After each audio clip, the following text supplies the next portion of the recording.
Hi, welcome back. Now we're going to continue to look at the fourth method on cohesion.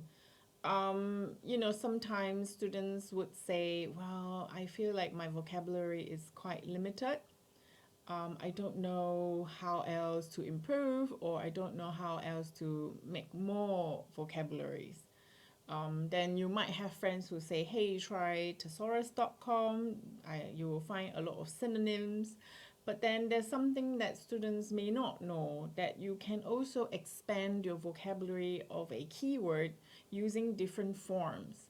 So one particular word can become, if it's a noun, can become a singular word, can become a noun, a plural noun. Some words can turn into a different form. Instead of a noun, it can also turn into a verb. Some nouns can turn into a verb by using gerunds. Some verbs can turn into adjectives and adverbs. So then they become a different form. And when you have a keyword with many, many forms, what happened would be you'll be able to express yourself in different sentence structure as well.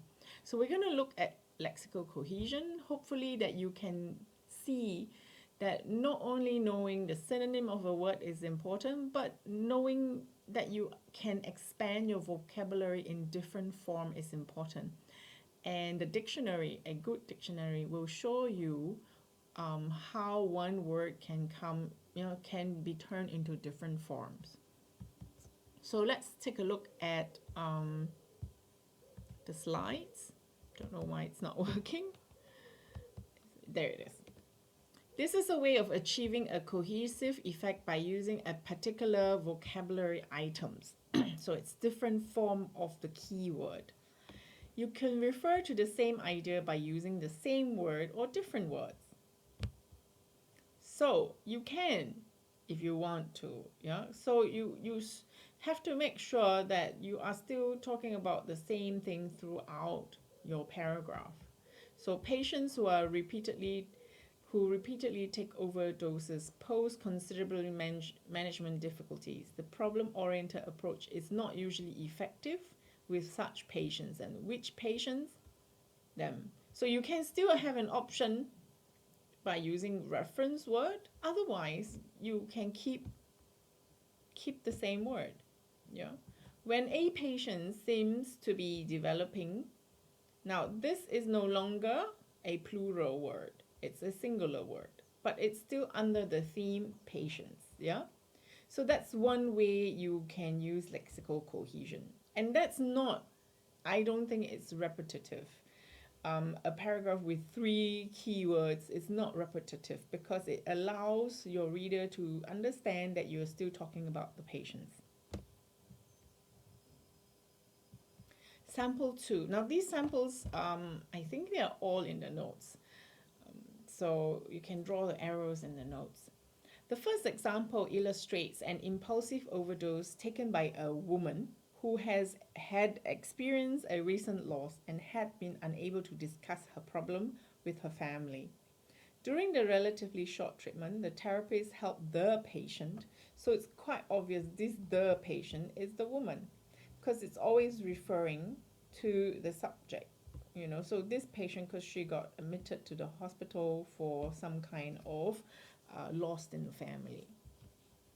So that's one lexical cohesion. Here's another one. It's quite obvious now. Occasionally you mention the person's full name, and then somewhere along the line you can also mention the person's last name. That's also one style. And I'm sure you've done this before too, or you've seen other writers doing this. Sample 4. Now it's a little bigger, and you can see right away the red highlights words. They are not only grouped in one corner of the paragraph, they are scattered all over the paragraph because that's how you allow your reader to know that you're still talking about a debtor. All right? So you don't want to let your reader, by the time they read this sentence, is it still about the debtor? So here you can see the word a debtor being used, and then his debts, which means he is a debtor. Yeah. the debtor instead of a debtor, and then singular form his debt, the debtor. Later, debts are not included.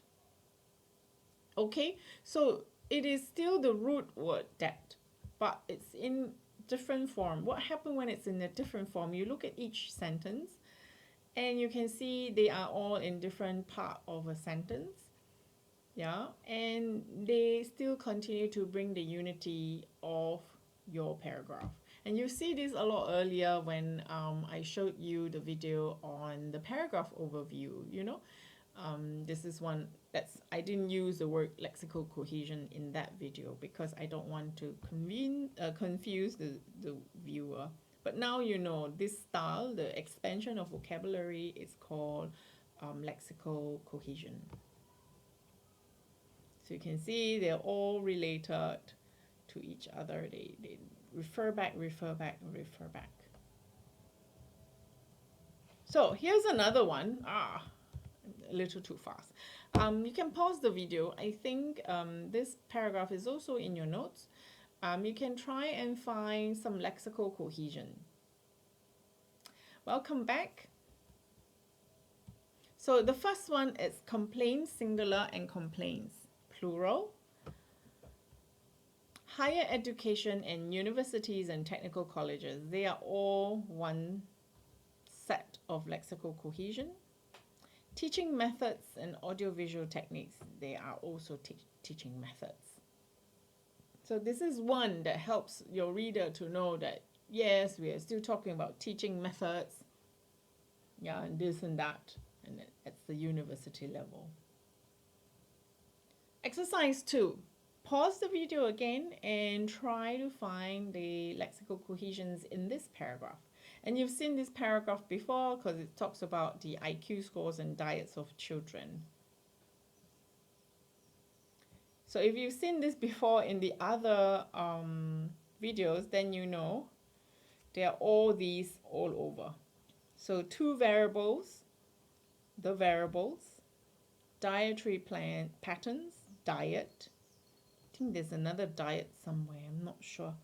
Preschool children, same group. IQ scores, 2 scores, D scores, pairs of scores, and 3 times scatter plot. Okay, so you can already see also the movement of the keywords to continue to, you know, have that kind of flow in your reader. It's very, very important. And you also saw this pattern where in the theme rime as well. So there is a lot of level in your paragraph, not only just writing the content. When you are checking your work and editing and proofreading your work, then you go deeper into the layers of paragraphing organization. You know, you look at the theme rime, then you look at the lexical cohesion and all that. So there is an exercise 3 in your workbook or notes. Please try that out yourself. In the next video, we're going to look at anaphoric nouns. Probably you've seen this before and you've probably used it too. So I'm just giving you technical terms so that you are aware there are these skills that you already picked up and you know that they are very useful. So when you are checking your work, they'll be very helpful. So I'll see you in the next video about anaphoric nouns.